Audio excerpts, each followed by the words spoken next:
Good morning children. कैसे हैं आप सब?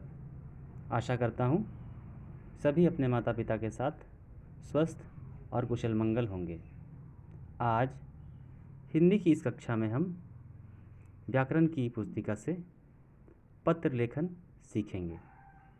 यह एक कला है और यह आपकी व्याकरण की पुस्तिका में पाठ 20 में दी गई है।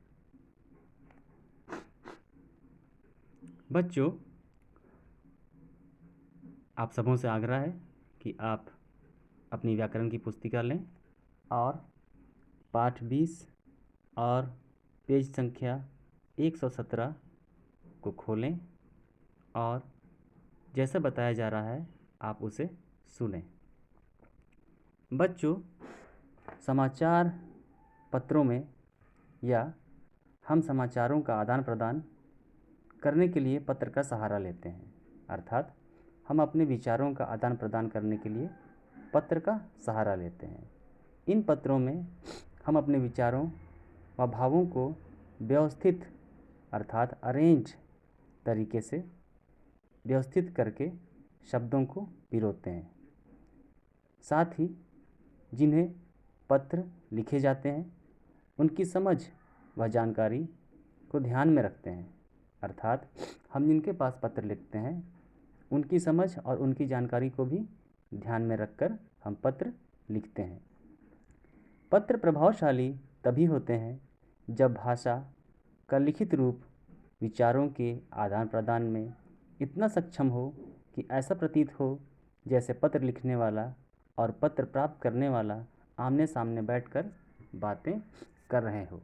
तो पत्र इतना प्रभावशाली होना चाहिए कि हम उसमें जो लिख रहे हैं और जिसको हम लिख रहे हैं, पत्र लिखने वाला और पत्र प्राप्त करने वाला आमने सामने बैठकर दोनों बातें कर रहे हो, ऐसा लगना चाहिए। पत्र में हम जो भी लिख रहे हैं हमारे शब्दों का प्रयोग वैसा होना चाहिए, हमारे वाक्यों का प्रयोग वैसा होना चाहिए कि हम जैसे कि अपने सामने वाले से बात कर रहे हैं जिसको हम पत्र लिख रहे हैं।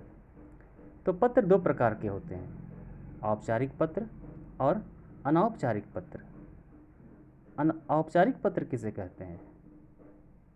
ऐसे पत्र जो विद्यालय के प्रधानाचार्य अर्थात प्रिंसिपल, किसी समाचार पत्र या पत्रिका के संपादक यानी कि एडिटर, किसी विभाग के अधिकारी अर्थात ऑफिसर्स आदि को लिखे गए पत्र औपचारिक पत्र कहलाते हैं।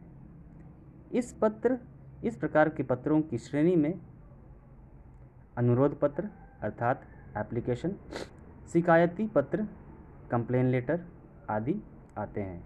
इन्हें लिखते समय यह ध्यान देना आवश्यक होता है कि पत्र में लिखने का प्रयोजन प्रभावशाली हो, अर्थात पत्र में लिखने का जो विषय है, जो मेन मकसद है जिसके लिए हम पत्र लिख रहे हैं वह प्रभावशाली हो और उसकी भाषा शालीन हो अर्थात रिस्पेक्टफुल हो। उसकी लैंग्वेज, उसकी भाषा अच्छी होनी चाहिए और शालीन होनी चाहिए। अनौपचारिक पत्र हम अपने मित्रों, सगे संबंधियों आदि को लिखते हैं और इन्हें हम अनौपचारिक पत्र कहते हैं या ऐसे पत्र अनौपचारिक पत्र कहलाते हैं।